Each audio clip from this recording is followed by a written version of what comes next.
इस बीच एक बड़ी खबर मिल रही है बोकारो से मिल रही इस वक्त की बड़ी खबर आपको बताएं, जहां कस्तूरबा आवासीय विद्यालय की 15 वर्षीय छात्रा गर्भवती हो गई है। प्रेमी के साथ संबंध बनाने के बाद उसके गर्भवती होने की जानकारी मिल रही है। कस्तूरबा विद्यालय पहुंचे शिक्षा मंत्री जगन्नाथ महतो ने मौके पर जिला शिक्षा पदाधिकारी समेत तमाम पदाधिकारियों को बुलाया और वार्डन से पूछताछ हो रही है।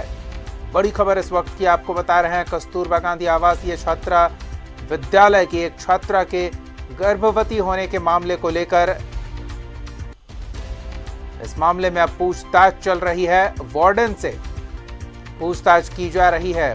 बताया जा रहा है कि प्रेमी के साथ संबंध थे उस लड़की के, जिसके बाद उसके गर्भवती होने की जानकारी सामने आ रही है। कस्तूरबा गांधी आवासीय बालिका विद्यालय की छात्रा के गर्भवती होने के बाद मौके पर पहुंचे मंत्री जगन्नाथ महतो ने डीएसओ और अन्य अधिकारियों को बुलाया है और इस मामले में वार्डन से पूछताछ हो रही है। आवासीय परिसर में रहने वाली छात्रा गर्भवती हो गई है और इस मामले को लेकर शिक्षा मंत्री जगन्नाथ महतो डीएसओ और संबंधित लोगों से पूछताछ कर रहे हैं।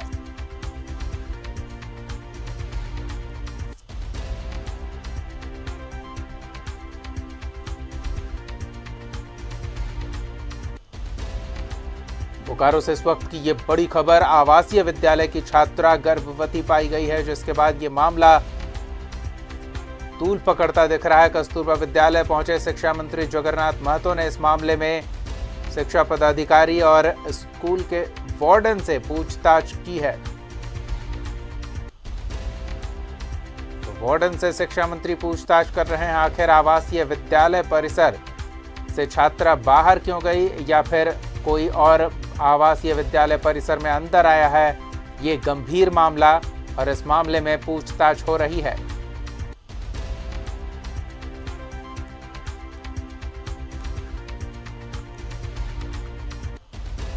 और अधिक जानकारी के साथ हमारे संवाददाता सुरेंद्र जुड़े हुए हैं। सुरेंद्र, कस्तूरबा गांधी आवासीय विद्यालय पहुंचे शिक्षा मंत्री एक गंभीर मसले को लेकर पूछताछ में जुटे हुए हैं, क्या और जानकारी मिल रही है? जी, मैं आपको बता दूं, जिस तरह से यह घटना घटी है, प्रथम दृष्टया प्रेम प्रसंग का मामला लग रहा है और ये प्रकाश में तब आया जब लड़की और लड़के वाले से वहीं के कुछ नेता लोग पैसे की डिमांड करने लगे कि इसको हम छिपा देंगे। लेकिन जिस तरह से मारपीट हुई, मामला थाने पहुंचा, उसके बाद थाने के बाद डीसी तक तीसरे पक्ष ने इसकी जानकारी दी। उसके बाद सूबे के मंत्री शिक्षा मंत्री जगन्नाथ महतो को भी जानकारी मिली। इसी को लेकर उस स्कूल में पहुंचे हैं और छानबीन कर रहे हैं, पूछताछ कर रहे हैं कि लड़की कब कब उस स्कूल से अपने घर गई है, बाहर गई है। क्योंकि अभी वार्डन नहीं आई है और वार्डन का कुछ देर में पहुंचने की बात हो रही है। लेकिन जिस तरह से शिक्षा मंत्री ने कहा है कि जब वार्डन आती है तो उनसे स्पष्टीकरण मांगा जाए, अगर स्पष्टीकरण सही नहीं मिलता है तो उनको सबसे पहले हटा दिया जाए, ठीक कारण बताओ नोटिस देने के बाद। लेकिन सबसे बड़ी बात है कि जिस तरह से कोई भी पेरेंट्स आता है और लगातार वो बच्ची 1 महीने 2 महीने के बाद जा रही है, और जो नियम और कानून की अगर हम बात करें तो उनको सबसे पहले कोई भी लड़की बाहर से आती है तो टेस्ट करना होता है, मेडिकल चेकअप करना होता है, लेकिन यहाँ वो भी नहीं हुआ है। जी बिल्कुल, तो अब क्या कार्रवाई संभव दिख रही है सुरेंद्र?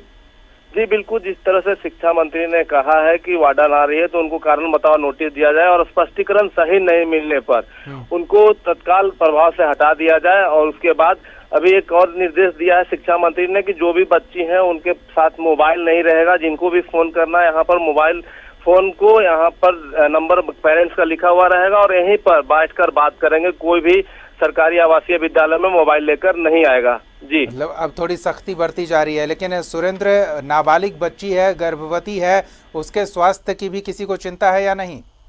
जी बिल्कुल, जिस तरह से मामला सामने आ रहा है, सुबह में हमने उसके परिजनों से बात की तो जिस तरह से परिजनों ने कहा कि ये हमारा आपसी मामला है और जिस लड़के ने इस तरह से किया है, उसकी माता ने बताया कि वह उसका जो बड़ी बेटी है उसका देवर है, यानी उस लड़की का जीजा है।